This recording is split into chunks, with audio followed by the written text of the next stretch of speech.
Alors premièrement, on va commencer par donc, repérer s'il y a éventuellement un groupe caractéristique.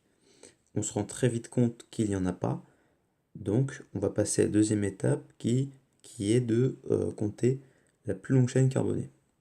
Déjà de la repérer en tout cas. Alors, j'ai mis C2H5, mais C2H5 c'est pareil que CH2, CH3, d'accord? Vous voyez bien qu'il y a deux carbones et il y a 5 hydrogènes. Donc finalement, j'ai ma plus longue chaîne qui va être ici. D'accord? Donc là, j'ai ma plus longue chaîne. Pourquoi? J'ai 1, 2, 3, 4, 5, 6.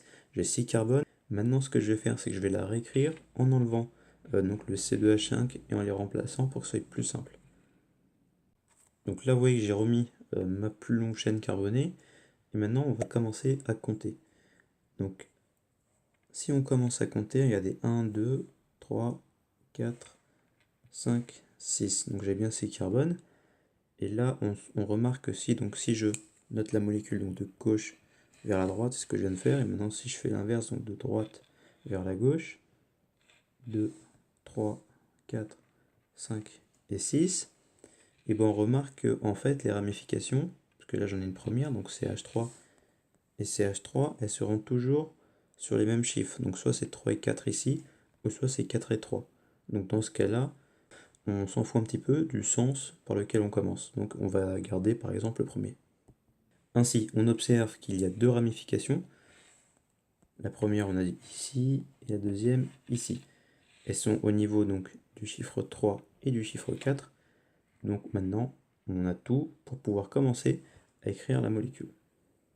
Donc étant donné que c'est une chaîne de 6 carbones, d'où le X, d'accord, et qu'il n'y a pas de groupe caractéristique, et bah ça va être de l'hexane. Donc le mot hexane va être obligatoirement dans le nom de la molécule.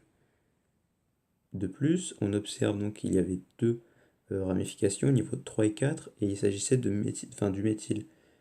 Donc on va tout simplement mettre 3, 4-diméthyle hexane. Donc le nom de cette molécule est 3,4-diméthylhexane. Alors avec cette molécule, on remarque très très vite qu'il y a un groupe caractéristique donc à ce niveau-là. Alors maintenant on va essayer de l'identifier ce groupe caractéristique. Et bien on observe tout simplement que c'est une liaison CC. Donc les liaisons CC, c'est de... Donc ça c'est le groupe, hein. Ça appartient à la famille des alcènes. Donc on peut le dire éventuellement.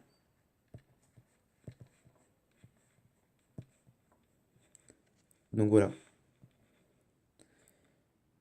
Donc voilà, le groupe CC, ça appartient à la famille des acènes, mais ça on ne le demande pas dans l'exercice, on nous demande tout simplement de nommer la molécule.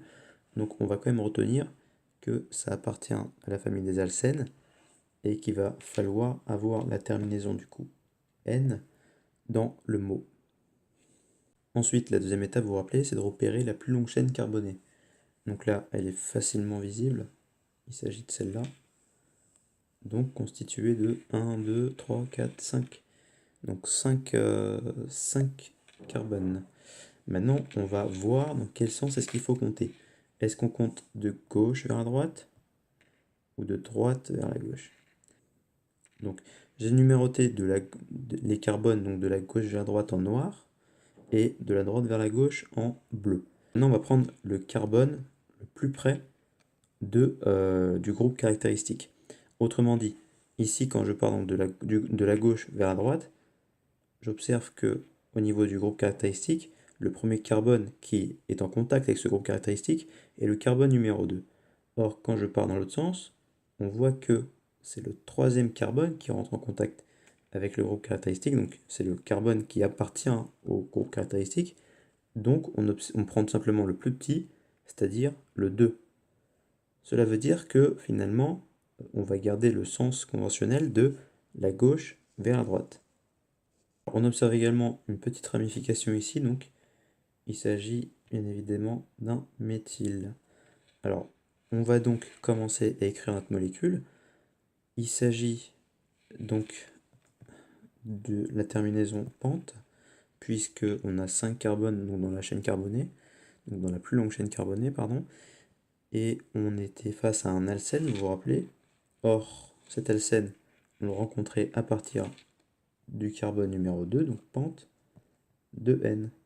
Donc maintenant, il nous reste la première, enfin la ramification du méthyle sur le carbone 3. Donc on met 3 méthyle, puisqu'il est tout seul cette fois-ci, pente de N. Donc là, on a le nom de notre molécule. Alors maintenant, pour varier les plaisirs, on prend une molécule, c'est écrit sous la forme de, enfin, en forme topologique. Donc on essaie de repérer tout d'abord les groupes caractéristiques. On remarque que ça va être celui-là. Donc, autrement dit, c'est une liaison, donc CO, autrement dit carbonyle, et elle est en bout de chaîne. Donc on devinera que la famille donc, de ce groupe caractéristique est donc les aldéhydes. La famille des aldéhydes. Aldéhydes. Alors ce groupe-là, on l'appelle le groupe carbonyle. D'accord? Donc ça c'est le groupe. Et la famille, les aldéhydes. Alors deuxième étape, on va maintenant repérer la plus longue chaîne carbonée.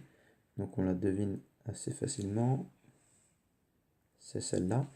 Puis maintenant, il ne nous reste plus qu'à mettre en évidence la petite ramification ici. Et on est prêt pour noter écrire cette molécule.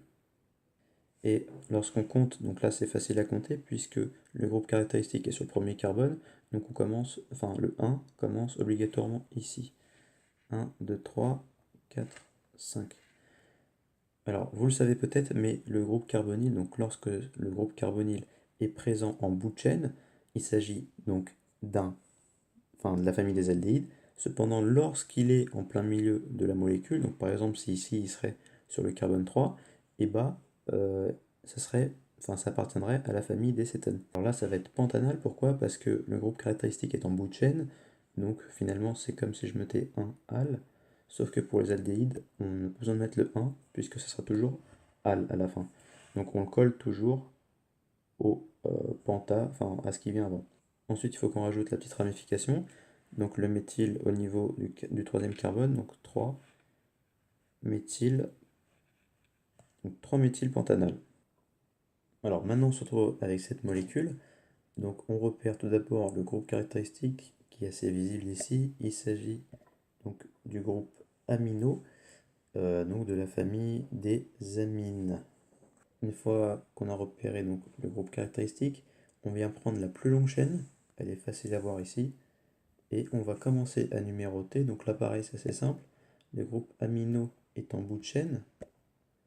Et donc, on va commencer par compter de droite vers la gauche.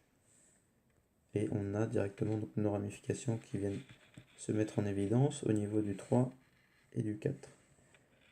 Ainsi, la molécule se nommera donc 1 amino 3, 4, diméthyle.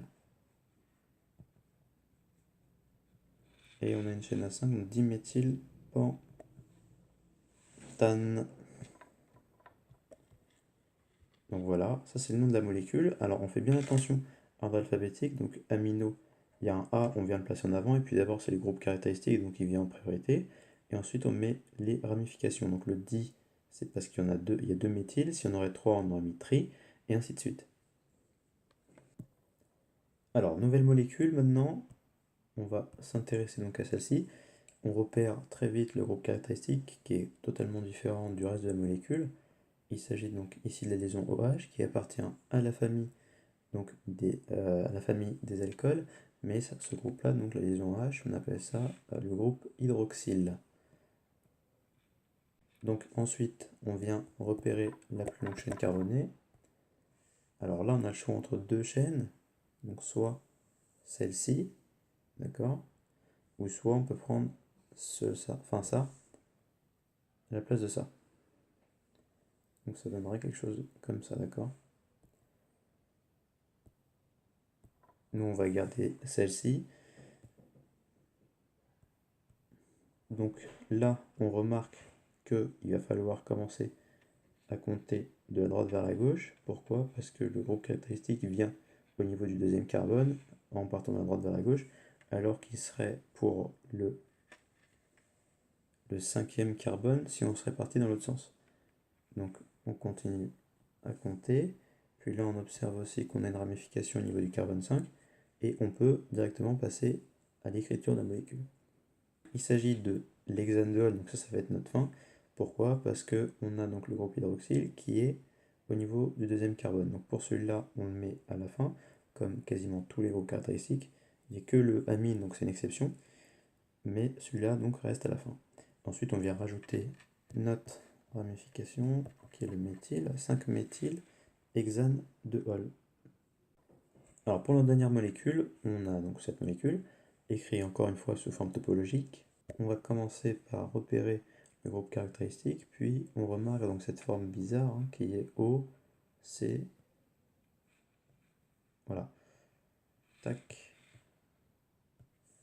D'accord, donc cette forme-là, c'est tout simplement le groupe caractéristique qu'on appelle ester, donc qui appartient à la famille ester aussi.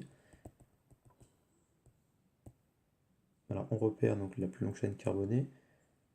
Comment est-ce qu'on fait? Et bah, on va prendre par exemple ça.